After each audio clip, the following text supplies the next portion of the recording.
Usa ka pagtuo, usa ka tingog, usa ka katawhan.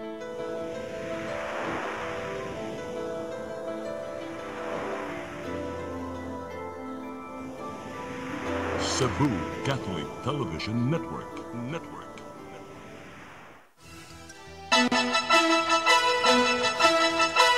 Ulohan sa mga balita sa Sayri 47. Tubig nga gipagawas gikan sa mga dam alang sa mga konsumidor sa MCWD nagkagamay gihapon. Pag-take over sa luwas sa liderato sa MCWD invalid sumapa sa Office of the Government Council. Comelec tipay og local ug overseas off-site voter registration sa Mandaue City. Duha ka pulis ug biyudang masahista naligsan sa motorsiklo sa SRP. Sugbo, Kabisayan ug Mindanao, Pilipinas ug katawhan kutos maabot sa tong Sibya sa tibuok kalibutan mayong hapon. Live kita karon sa CCTN Channel 47 ug kini ang tulumanon sa nag-unang kasayuran nga angay natong masayran. Sa nga ni Attorney Danica Caballes, ako si Dennis Tabar ug kini ang Sayri 47.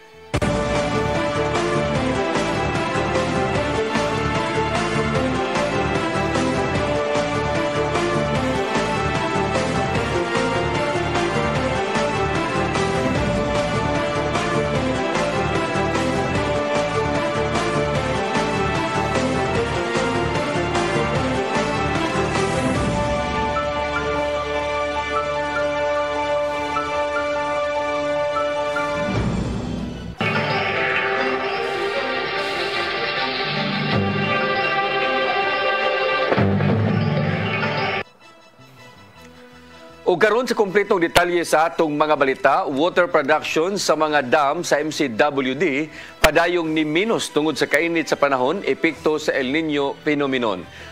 Ang gisaligan nila karon mao ang underground water. Ang kasayuran ihatod ni Sherisa Mioy. Padayon gyapon ang pagkunhod sa tinubdan sa tubig sa mga dam sa Metropolitan Cebu Water District.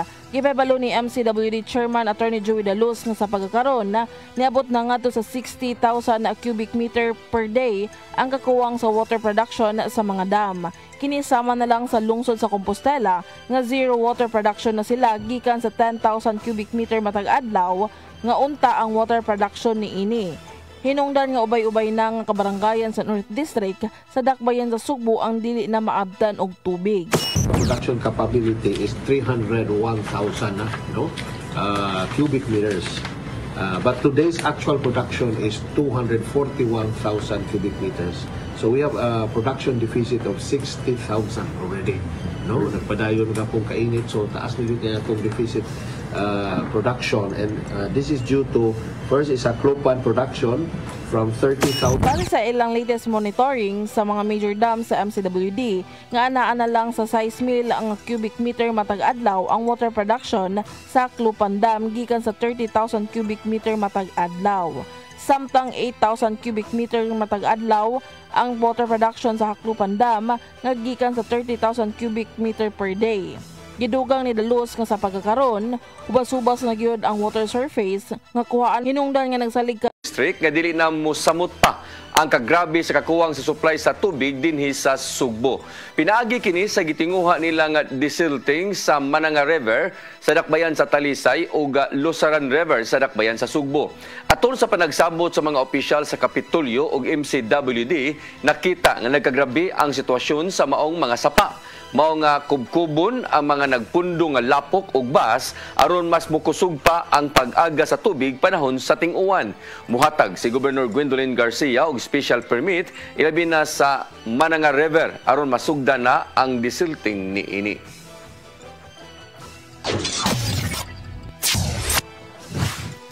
Office of the Government Council ni pagawas na sa ilang opinyon nga invalid ang pag-take over sa local Water Utilities Administration kon LUA sa Metropolitan Cebu Water District. Ang kasayuran ihatod ni Sherisa Mioy. Giulagwan nga imbalido ang pag-takeover sa Local Water Utilities Administration kon LOA sa pagdumala sa Metropolitan Cebu Water District. Kinuman nga mipaluwat og habig ang Office of the Government Council kon OGCC natong Mayo 9 sa sulat nga gipadala sa MCWD. Gibasa ni Attorney Edison Ingles, ang Assistant General Manager for Administration, ang opinion gikan sa OGCC nga invalid ang nahitabong pag-takeover tungod kay ang LOA base sa balaod nga kini usa ka specialized lending institution. Diin adunay likap tungod nga mo-takeover ang LOA sa usa ka water district kung kini dili makabayad ngadto sa ilang giutang sa LOA. It is our considered opinion that the LUA's partial takeover of or intervention in MCWD is not consistent with the provisions of PD number 198. Specifically, the partial takeover or intervention in this instance is outside the purview of Section 36 and 61, paragraph E of PD number 198. Thus, the instant partial takeover or intervention of LUA and in MCWD is not valid. Ipasalig sab ni MCWD Chairman Attorney Joey De Luz nga dili mahimong di makabayad ang MCWD sa LOA, hinungdan nga walay rason nga mo-take over sila. Sa pagkakaroon na masaligon siya nga mahimong smooth ang transaction sa LOA, ilabi na gyud sa Cebu City Government, human nga si Acting Mayor Raymond Alvin Garcia na ang nagkupot sa liderato sa syudad ug ang bag-o nga gipagawas nga opinyon gikan sa OGCC. This time, and we just savor that and go on with our work. Kay mas bugat din atong problema karon, no? And it's just the feeling that kung ano man gilabot na to, especially ang mayor si Raymond, and we have the OGCC opinion that will stop LUA, and I think our men and women sa MCW are very happy with this. Hinaotan si De Luz nga madayon na ang ilang proyekto sa MCWD sa syudad, ilabi na ang desalination project diha sa barangay Mambaling. Sherry Zamiuy, CCTN News. Ibalik na sa Department of Education ang naandang school calendar sugod karong tuiga. Pasabot ni ini magsugod na ang klase gikan sa Hulyo ug mahuman karong buwan sa Marso na sa sunod tuig. Ang kasayuran ihatod ni Gian Navarro. Gikumpirmar sa Department of Education ang pagbalik na sa naandang school calendar sugod karong tuiga sa meeting sa Basic Education Committee sa Kongreso. Gibutyag ni DepEd Bureau of Learning Delivery Director Leila Ariola nga magsugod karong Hulyo 29 ang school year 2024-2025. Mahuman na usab kini karong Marso 31 sunod tuig aron sa sunod nga school year mabalik na sa hingpit ngadto na sa naandang June to March nga school calendar. Gikonsiderar sa DepEd ang pagpaygay no klase sulod sa pipila ka mga Sabado apan magdepende lang kini sa panagsabot ngadto sa mga ginikanan, tinun-an ug pagtutudlo. Kana aron dili maapektuhan ang ihap sa mga adlawng tingklase ingon man ang performance sa mga tinun-an sulod sa classroom. Gihangop hinuon sa mga magbabalaod ang maong lakang human natagamtaman sa mga nasa education sector ang grabing kainit sa panahon. Apan gikabalak-an usab sa habig sa Alliance of Concerned Teachers ang mamaymungdagan sa Saturday classes bisan og mayhap lang sud sa ka-quarter ang pagpahigayon nini. Kung isgutan ang mamaymong kahimtang sa mga magtutudlo, bayran sa DepEd ang overload pay diin mokabat kini sa 25% silang sweldo. Resulta kini sa pipila ka tuig nga panawagan sa mga magtutudlo human nga nagbaguod na sa halos tanang mga trabahoon sud na sa eskwelahan. Gian Navarro, CCTN News. Pag-asa Visayas miyahuag sa mga local disaster offices nga mangandam og bantayan ang epekto sa La Nina. Lauman nga sa tunga-tungang hangtod sa katapusang bahin ning tuiga ang mas kusog nga mga pag-uwan. Ang kasayuran ihatod pagbalik ni Gian Navarro. Wala pa man nakalingkawas ang nasod sa El Nino phenomenon. Mipaymangno na ang pag-asa Visayas nga dili kakumpiyansahan ang La Nina. Giisa na sukad niya tong Marso sa Pag-asa ang La Nina Watch diin lauman nga masinati ang mga kusog nga pag-uwan ilabi na sugod sa buwan sa Hunyo.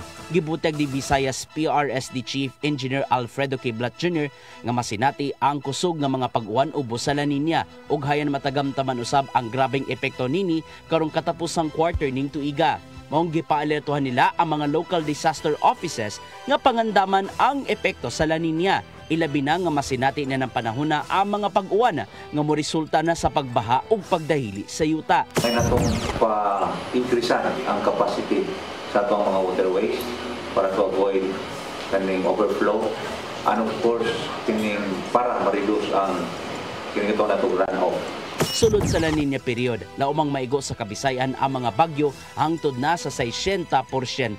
Sama lang sa El Nino, ang La Nina makaapekto usab sa agriculture sector. Maong gipahingus gano sa dila ang paghatag og insurance ngadto sa mga mag-uuma nga maapektuhan. Yung supply sa water natin daghan man pero na posibilidad nga contaminated because of intrusion ng mga kining flood water. Or there are many ways, not only little way na makatabang ta sa pangandam sa La Nina.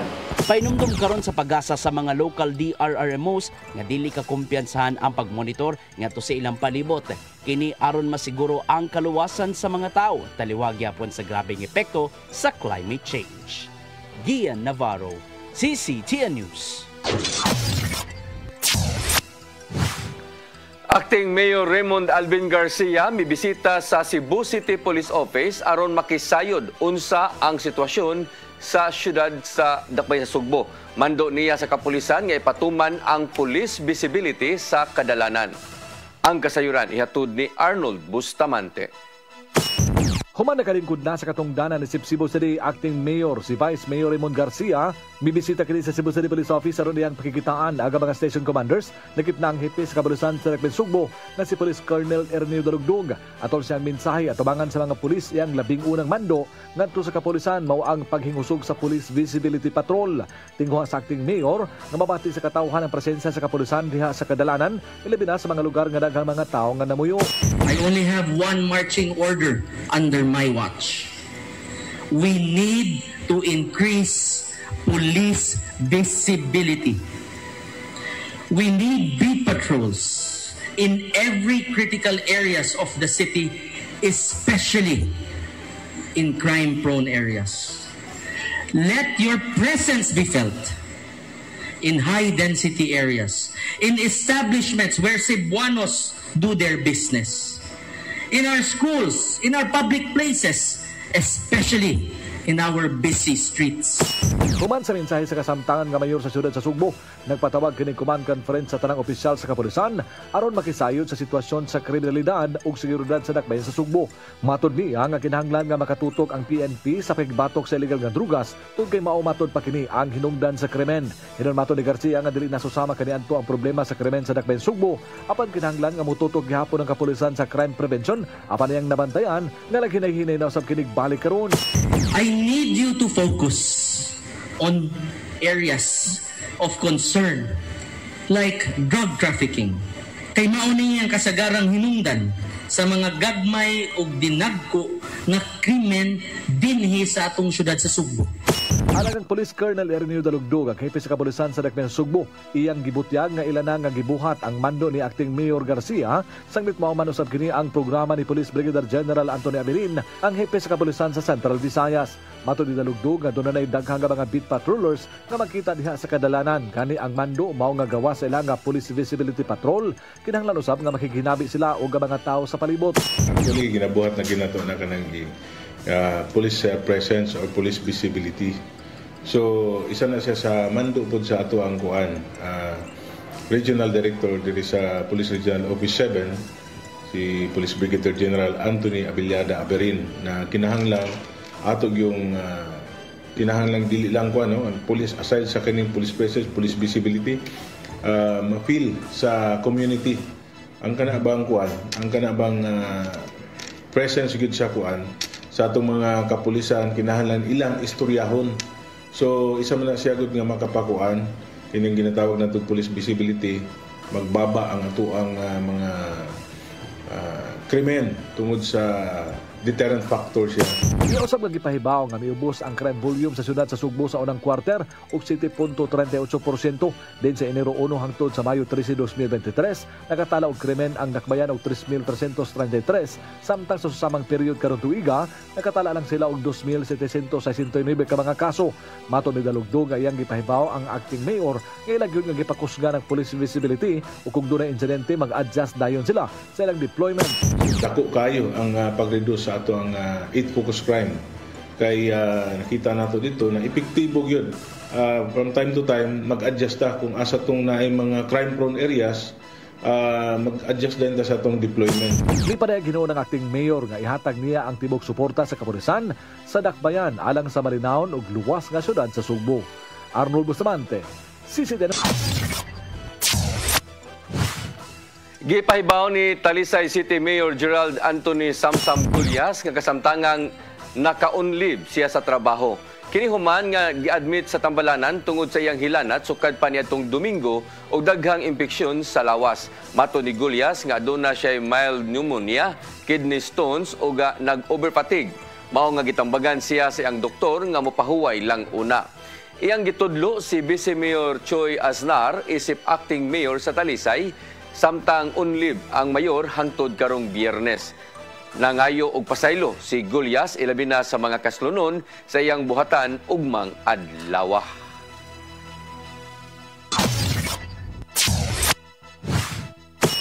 Musunod, COMELEC di paigay og local ug overseas offsite voters registration sa Mandawi City. Kanang guban pa mga balita sa pagbalik sa Sayri 47.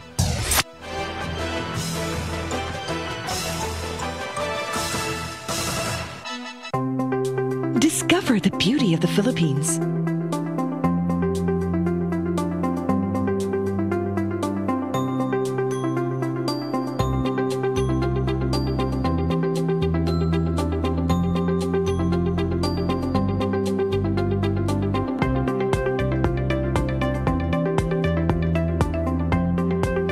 With Philippine Airlines, the country's flag carrier.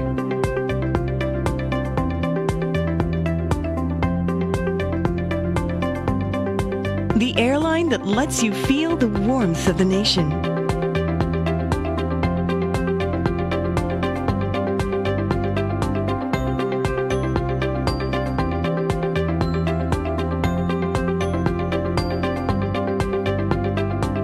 Mabuhay!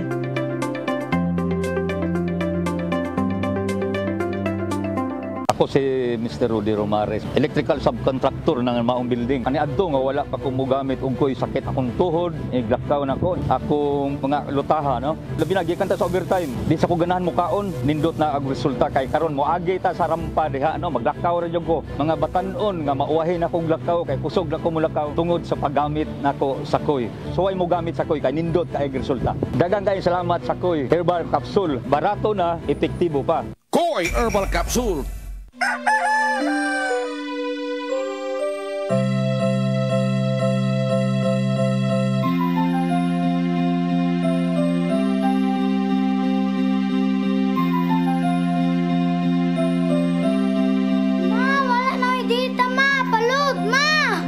Sorry ma'am, na-late ko. Nangita pa mong gusto para internet sa kong anak ma'am. Ay wala na yung problema. Pag Sinisibu! Sinisibu! Sinisibu! For your internet connection And for the signal of your cable TV. so fast and straight, the transmission to your home. Sinisibu! Sinisibu! Sinisibu!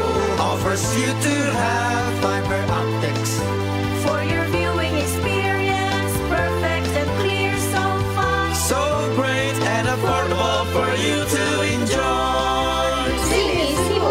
Sinisibu Television Network Incorporated offers fiber to the home broadband internet bundled with fiber to the home cable TV connection. Sinisibu Television Network Incorporated with its operation in Metro Cebu and the whole province of Cebu soon. And affordable for you to enjoy. Sinisibu!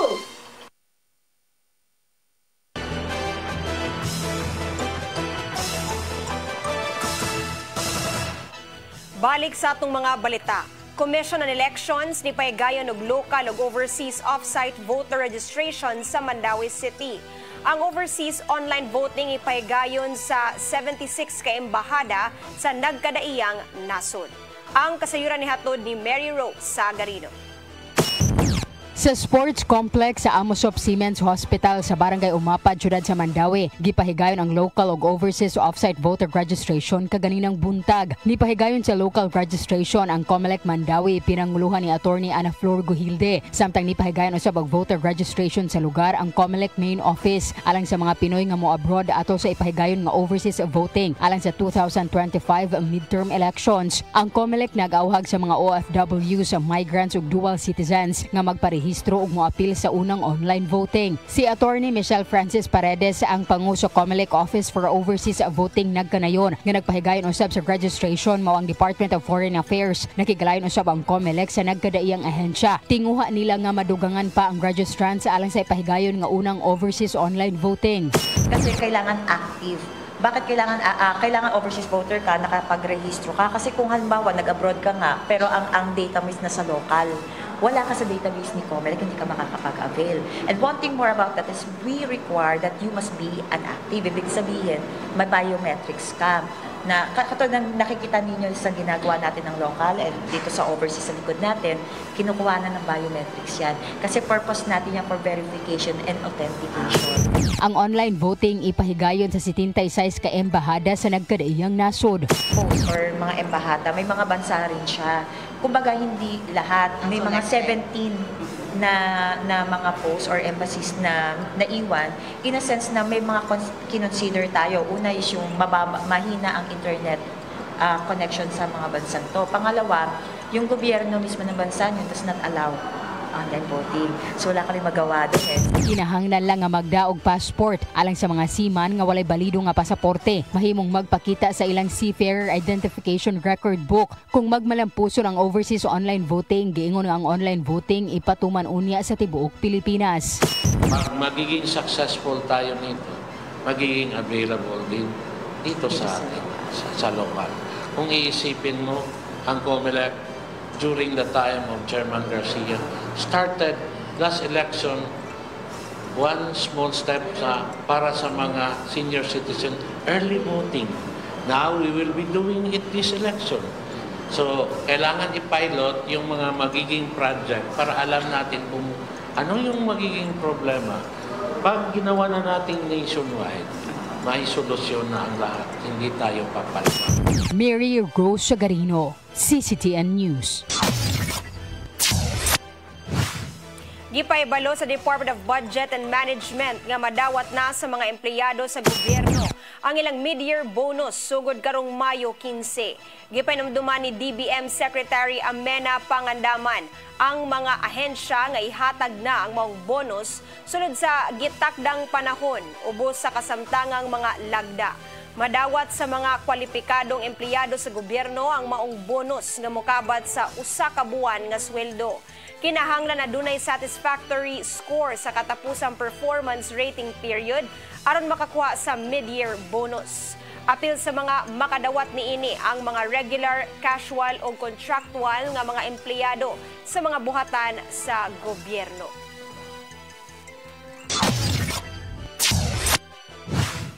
Environmental fee nga 10 pesos sa Roro Port sa lungsod sa Cordova, giplanuhan nga umintuhan sa konseho sa lungsod. Kini pinaagi sa pagamendar sa ilang 2016 Revenue Code. Ang kasayuran ni hatod ni Crystal Joy Pelerca. Gikan sa 10 pesos, posible nang muuminto ngadto sa 15 pesos ang ipatuman nga environmental fee sa Roro Port sa lungsod sa Cordova. Kini human gibutyag ni Councilor Limuel Pugoy, ang chairman sa Committee on Finance, Budget and Appropriations, nga giplanuhan nilang i-amend ang ilang 2016 Revenue Code nga mao'y nagpatuman sa 10 pesos nga environmental fee. Ni adtong Mayo 1, mahinumduman nga nidasok ang mga turista nga mag-island hopping sa nahisgotang port, human nga nipatuman og tag 100 pesos nga environmental fee ang dakbayan sa Lapu-Lapu. Apan matod ni Konsehal Pugoy, taliwala sa pagbalhin sa ubang mga turista nga mag-island hopping, daan na kini nilang giplanuhan ang pagpaumento. Para ma-suit sa karon nga time tungod sa daghan na sa mugamis diri sa among resources diri sa Cordova. Nakita niya ang panginahanglanon nga mopalabang og bag-ong ordinansahon tungod kay matud niya aduna man usab nga amenities ang maong terminal nga pwedeng mapahimuslan sa mga turista. At least kay i-improve na namo among port terminal na nanay shower, na CR. So kinahanglan kung gamit sila sa amenities, so nasa sila in return maka-cover sa expenses LGU pag-maintain. Dugang niya nga nagpadayon usab karon ang renovation sa ilang terminal, samtang nagpadayon pa usab ang pagpalapad sa ilang karsada. Sa laing bahin, giklaro usab ni Konsehal Pugoy nga lahi usab nga ordinansa ang nagpatuman sa 25 pesos nga environmental fee alang sa kadtong mga ligo sa ilang gitawag nga Bantayan Bay. Nato siya separate ordinance, ang environmental fee dito is 25 pesos per person. Crystal Joy Felerca, CCTN News. Makaagi na ang publiko sa bag-o lang na taod nga skywalk sa Barangay Basak, Dakbayan sa Lapu-Lapu, human sa usa ka buwan nga pag-instalar. Nagkantidad ang mga proyekto og dulan 12 million pesos diin gigama kini sa mga lig-ong materyales nga makasugakod og linog. Aduna usab kini 5.3 meters nga vertical clearance aron makaagira ang mga dagkong sakyanan sama sa mga container vans nga gikan sa processing zone. Naninguha ang pagbutang sa maong skywalk nga mahapsay ang dagan sa trapiko sa maong dapit ug luwas nga makalabang ang publiko. Bonghangyo ni Mayor Junior Dahong Chan sa katawhan nga gamiton kini sa paglabang ug wala nay mag-jaywalking sa maong dapit.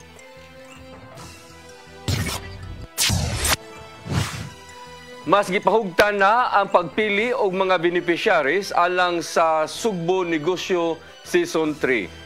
Ang mga aplikante nga nakapasar gipangayo ang mga rekisitos makadawat hangtod sa 200,000 pesos nga tabang gikan sa Kapitolyo. Ang kasayuran ihatod ni Gian Navarro.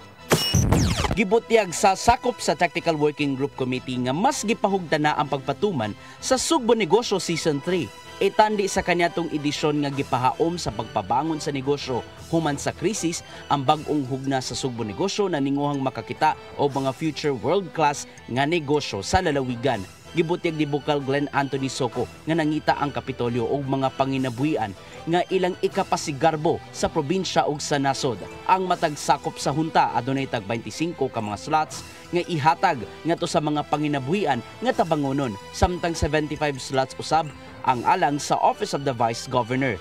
Kung kinsang kwalipikado nga makapasar, adunay madawat nga hangtod 200,000 pesos worth of QR-coded vouchers aron magamit sa ilang negosyo. Nasayran nga adunay mga pasiunang abag nga 50,000 pesos ngadto sa kada beneficiary ug pakapinan pa og technical assistance gikan sa Department of Trade and Industry ug Mandawi Chamber of Commerce and Industry. They will receive initially 20,000 para pagpanindot sa ilahang physical improvement sa ilahang place of business or sa ilahang mga tindahan, and the other 30,000 para pag-improve sa ilang operations. So 50,000, but kinahanglan ilan ning i-justify through submitting receipts. Kinahanglan 3 hangtod 5 ka tuig nang nag-operate ang maong negosyo aron nga makapasar sa mga qualifications. Aron kini pamatud-an, kinalang musumiter ang aplikante og income tax return og rehistado na sa mga hingtungdang ahensya sa gobyerno. And it is now a challenge sa matag opisina, sa board member o sa vice governor to choose ang matag ang negosyo nga atong manominate. Kung kinsa man ang mahimong mananaog sa Sugbo Negosyo Season 3, makadawat og 1 million pesos nga premyo gikan sa Kapitolyo. Sa gihapon, migahin na mismo ang Kapitolyo og 100 million pesos alang sa laing hugna sa mong livelihood program. Nagpadayon na noon ang pagdawat sa buhatan sa matag board members o mga aplikante kinsang gusto nang mopahimos sa maong proyekto. Gian Navarro, CCTN News. Mandawi City College nakaangkon og Certificate of Program Compliance sa 5 ka degree programs gikan sa Commission on Higher Education. Kini aron makapahimus pagbalik sa libreng tuition ang pipila ka mga estudyante. Ang kasayuran hatod ni Mary Rose Sagarino. Malipayon ang kagamhanan sa syudad sa Mandawi o Mandawi City College human i-grant ang Commission on Higher Education og Certificate of Program Compliance alang sa 5 niini ka degree programs. Ang degree programs nga gi-grant mao ang Bachelor of Secondary Education major in Math, English ug Filipino, Bachelor of Elementary Education ug Information Technology. Ang COPC usa ka pag-ila nga ang mga particular degree programs nga gitanyag sa mga local colleges hingpit nga nagsunod sa guidelines ug standards sa CHED. Ang COPC kinahanglan para sa Unifast alang sa libreng tuition. Makahinumduman ni atong tuig 2022 nga gidilist sa CHED ang Mandawi City College ug ubang local colleges tungod sa kapakya sa pagtuman sa mga rekwisitos ubos sa Republic Act 10931 o ang Universal Access to Quality Tertiary Education Act. Lagip sa gi-require sa CHED ang mga bag-ong pasilidad ug pag-hire og plantilla positions. As you can see, pag-adto ninyo nga we had our own campus, so we really have to move people, we have to move offices to other places just so we can have that campus all by ourselves. And of course, as all those laboratories, so those are things that are really, and of course, we have, among other things, the hiring of people who would also fill up those plantilla positions. Sukad ni atong tuig 2022 ang syudad na ang niabaga sa tuition sa kapin 2,000 nga mga estudyante. Karon nga aduna nay COPC ang City College mo apply na usab ang syudad alang sa Unifast. Well, that's the stage for Unifast. No, we still have to get our IRR. This is the institutional recognition nga kinahanglan sad sa Unifast. So if we will have the COPC, we will have the IRR certificate, then pwede na ta mo apply pagbalik sa Unifast. And then of course, with the Unifast, dili gihapon mo undang si Mandawi City Government to continue its subsidy given to Mandawi City College. Ang Mandawi City College adunay siyam ka degree programs. Alang sa laing upat ka programs, padayon pa ang pag-comply sa syudad aron makakuha na usab og COPC. Sa City of Mandawi, we are not up to closing programs. Kay ubang mga colleges, they want to open programs. Likewise, Mandawi City College wanted to continue opening its program by not closing it, by supporting whatever equipments, facilities needed for Indotech to continue its operation at Mandawi City College. Si Mayor Jonas Cortez mapasalamaton nga sa kapin tuig nakaangko na gayod og COPC ang tunghaan. And to me, it's a product of hard work and teamwork. So again, to Mandawi City College faculty and staff, congratulations, salamat for a job well done. And this is not for us, but the future the next generation. No? Salamat gyud kayo. Sa kasamtangan, plano sa mayor nga ihatag ang dugang espasyo sa sports complex ngadto sa tunghaan. Samtang giproseso pa ang pagtukod sa bag-ong campus kilid sa mock test sa Barangay Luok. Mary Rose Sagarino, CCTN News.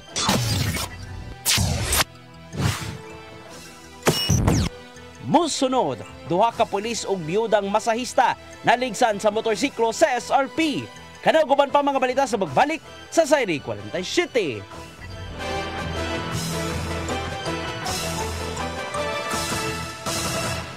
Ako si Mr. Rudy Romares, electrical subcontractor ng maong building. Kaniadto nga wala pa kong mugamit ug ko'y sakit akong tuhod, iglakaw na ko. Akong mga lutaha, no? Labi na gikan ta sa overtime. Di sa ko ganahan mo kaon, nindot na ang resulta kay karon mo agi ta sa rampa diha, no? Maglakaw ra jud ko. Mga batan-on nga mauwahin ako glakaw kay kusog na ko mulakaw tungod sa paggamit nako sa koy. So ay mo gamit sa koy kay nindot kay resulta. Daghang kay salamat sa koy. Herbal capsule, barato na, epektibo pa. Koy Herbal Capsule. Discover the beauty of the Philippines.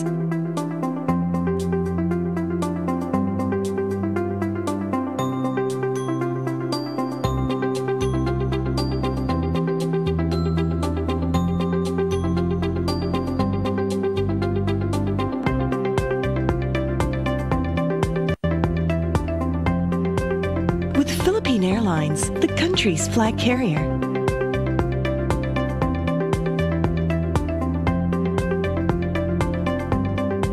The airline that lets you feel the warmth of the nation.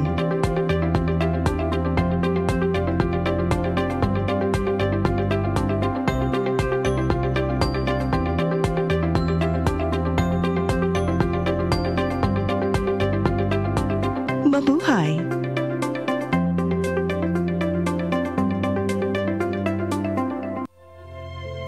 kinabuhi puno sa hagit. Sugpil na ka, Dri, ha? Ay, paginarte! Magdita ka! Puno sa pangutana. Bata pa gani ka kayo? Nagpuyab-puyab na ka? Kinsa man ang mga masakitin nato din ay karon ha, kinsa! Kung sibuti mo'y pasabot, Daddy. Puno sa luha. Pagpili pa, ako nga imong anak o kanay imong mga babae. Kasuko. Yung lalakado pa. Maluitang ka ni Papa. Apan bisan mangit-ngit pa ang imong kalibutan, aduna pa'y nagpahiping kahayag. Aduna ka pa'y kasumbungan. Mga laman, hanap na. Dear Tatay, tunog na unlod na. Nganong handuman. Wailaing pagi aron masabtan nato ang Biblia. Kinahanglan nga doon natay relasyon kang Hesus. Hangtod sa layan natong panaguban, daghang salamat. Shalom. Tunog na unlod na.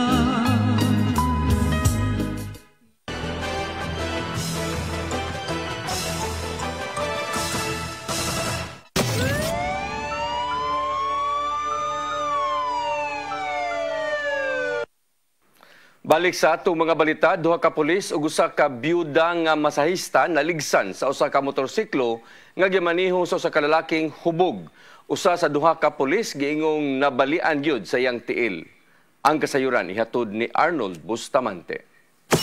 Duha ka mga pulis nga nag-foot patrol ang naangol human maligsan sa motorsiklo nga gimaniho sa nakatulog nga driver ug miangin usab sa 52 anyos nga byuda sa South True Property sa tubangan sa usa ka kananan sa barangay San Roque sa siyudad sa Sugbo alas 9:35 gabi. Ang mga pulis nga naligsan mao silang patrolman Michael Joseph Yabot, 28 anyos taga Pasil ug patrolman na Brian Generale, 28 anyos taga Kiyot sa Dakbayan Sugbo. Sa investigasyon sa kapulisan na Sairan nga samtang nagsubay sa SRP ang driver sa Yamaha Mio nga si Glenn Nacua Morales, 28 anyos nga taga Puruca, Bayamas, barangay Lipata, lungsod sa Minglanilla. Kalit lang siya nga nakatulog ug wala na niini makontrol ang motorsiklo. Iyang nabanggaan ang byuda nga si Ernita Cruz, usa ka massage therapist nga taga Sacred Heart Labuca Street, barangay Kansuhong sa siyudad sa Talisay, nga nagbaktas kilid sa karsada ug tungod kay wala na maka-brake nalahos pa niya pagkabangga ang duha ka mga pulis nga nag-foot patrol. Dali ang gipangdala sa Cebu City Medical Center ang mga biktima. Lagip na agad nakabangga nga motorsiklo tungod sa mga pangos nga naangkon ni sa lawas subay sa pagkalamba. Samtang ang usa sa duha ka mga pulis ang gingong ipaubos sa operasyon human mabali ang bukog sa tiil niini. Mato ni Police Major Jonathan De La Serna, ang hepe sa Traffic Enforcement Unit sa Cebu City Police Office, nga hubog ang driver sa mga motorsiklo. Ganit diha na siya nakabantay ug nakaamgong nga nakaigo na siya tulo ka mga tao. Actually, according sa akong IUC, ang kini ato ang suspect under the influence of liquor. Ang kuan pod niya medyo gikapoy siguro ni kay machine operator mo gani ang suspect. Kaya nakainom pa gyud. Gainom pa gyud So, nakatug siya? Yes, ma'am. Saan karon sa kustodiya sa TEU ang driver sa motorsiklo o ginakdang pasakaan kinig kaso ngadto sa korte. Dugang ni De La Serna nga ilang irekomendar ngadto sa Land Transportation Office aron ipa-revoke ang lisensya sa maong driver nga nagmaneho nga hubog. Ato nga i-recommend sa kuan siguro sa LTO kining suspect kung sa ilang action ani. Yes, ma'am. Possible i-revoke iyang lisensya ana. Depende na sa desisyon sa LTO. Tungod ani miawhag si De La Serna sa mga motorista nga kung magmaneho sa motorsiklo labing maayo nga mag-amping sa kanunay ug dili mo maneho kung nakainom. Sanglit mao ni ang hinungdan sa mga disgrasya diha sa kadalanan. Arnold Bustamante, CCTV News. Nagpaalim pa sa tambalanan ang mag-amahan human mapaso sa dihang nibuto ang LPG tank kagabi sa Barangay Bangbang, lungsod sa Cordova. Parehong nakaangkon og paso sa lawas silang Eliazar Pugoy ug anak niyang si Prince Aris Pugoy. May resulta ang maong insidente sa pagkasunog sa ilang panimalay. Apan dali kini girespondihan sa kabumberohan ug napawong radayon ang kayo. May painumdum ang Bureau of Fire Protection sa Cordova nga magmatngon kanunay sa paggamit og LPG sulod sa panimalay.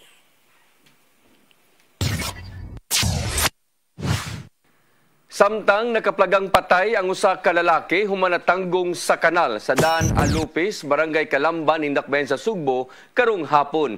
Giila ang mao nga lalaki nga si Teodorico Bayarcal, 58 anyos o residente ra usab diha sa mao nga dapit.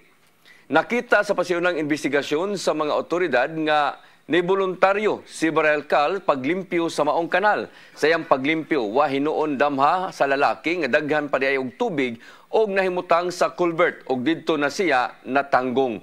Hangtod nga nakuha sa mga otoridad ang lawas ni Bayarcal nga wa nay kinabuhi. Nagpadayon ang dugang pakisusi sa otoridad bahin sa ginangatan sa lalaki kinsa nagtambay ra usab diha sa ilang lugar.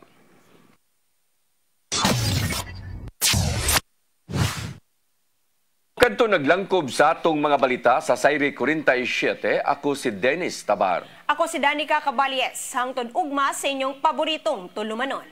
Sayri 47.